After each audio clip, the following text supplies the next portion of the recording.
افغان ناموس او د پنجابي پوځ چلند پاکستانی زندانونو کې څومره افغانان بندیان دي او په کوم حال دي؟ پاکستانی چارواکو تازه څه ویلي او طالبان ولې په هکله چوپ دي؟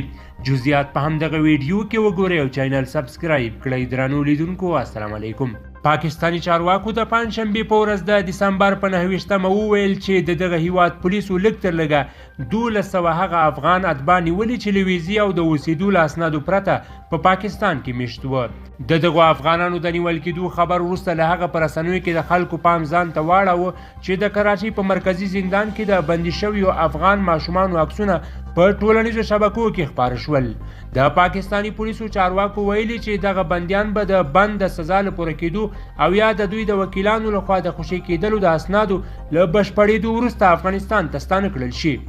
په کراچۍ کې د افغانستان د قونسلګرۍ یو چارواکی ګلدین وایي چې هغه خپل هیواد ته د افغان اتباعو د چټک او باعزته ستنېدو په اړه له پاکستاني چارواکو سره په تماس کې دی.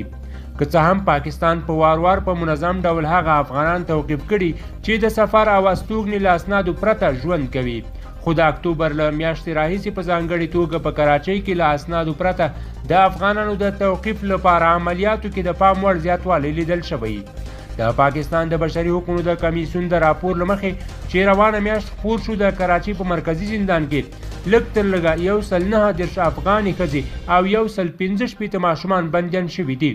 د طالبانو د بهرنیو چارو وزارت ویاند عبدالقهار بلخي اسوسییټډ پریس ته ویلي چې د طالبانو د حکومت چارواکو په دې اړه خپله اندېښنه له پاکستاني چارواکو سره شریکه کړې ده. هغه وویل چې د پاکستاني چارواکو د مقررو وعدو سره تر اوسه د دغو نیول شویو کسانو د خوشي کېدو لپاره کوم عملي اقدام نه دی پورته شوی. په پاکستان کې د افغانستان سفارت هم دا راز زیاتوي چې دوی د پاکستان د بهرنیو چارو وزارت او کډوالو وزارت چارواکو سره په کراچۍ او ټول پاکستان کې د کډوالو وضعیت په اړه خبرې کړې دي او لا هم ورسره په اړیکه کې دي.